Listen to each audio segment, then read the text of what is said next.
बिस्मिल्लाहिर्रहमानिर्रहीम। अस्सलामु अलैकुम वरहमतुल्लाहि वबरकातुहू। घरेलू इलाज और वज़ाइफ चैनल पर सब दोस्तों को खुश आमदीद।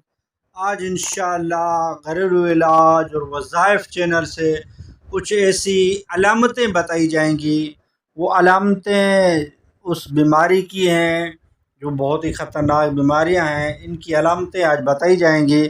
तो ये अलामतें अगर जिसमें भी हों वो अपने अच्छे से डॉक्टर से रब्ता कर लें, स्पेशलिस्ट डॉक्टर से मशवरा कर लें और उससे इलाज कर लें। तो वीडियो की तरफ बढ़ते हैं। जो दोस्त घरेलू इलाज और वज़ाइफ चैनल पर नए हैं तो चैनल को सब्सक्राइब कर लें और बेल आइकन के बटन को दबा लें ताकि जब भी घरेलू इलाज और वज़ाइफ चैनल से वीडियो बने तो उसका नोटिफिकेशन उनको मिलता रहे। तो अलामात की तरफ बढ़ते हैं। क्या आप में इनमें से कोई अलामत पाई जाती है?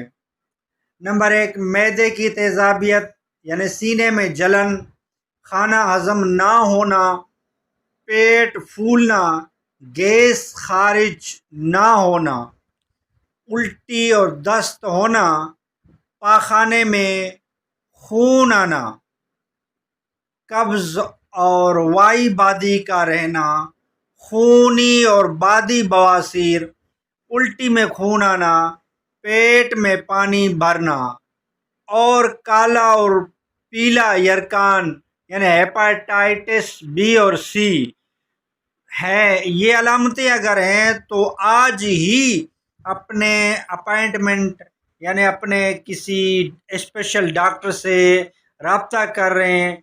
जिगर, मैदे और हेपाटाइटिस के स्पेशलिस्ट डॉक्टर से मशवरा करें। तो बहुत ही ये मुहल्लिक बीमारियां हैं। ये अगर आप में अलामतें पाई जाती हैं तो आप अपने किसी स्पेशलिस्ट डॉक्टर से रब्ता करें और अपना इलाज सही तरीके से करवा लें। तो वीडियो अच्छी लगी तो लाइक कर दीजिए। घरेलू इलाज और वज़ाइफ चैनल को सब्सक्राइब नहीं किया तो चैनल को सब्सक्राइब कर दीजिए, बेल आइकन के बटन को दबा लीजिए ताकि जब भी घरेलू इलाज और वज़ाइफ चैनल से वीडियो बनेगी तो इसका नोटिफिकेशन आपको मिलता रहेगा। नेक्स्ट वीडियो मिलते हैं। खुदा हाफिज़।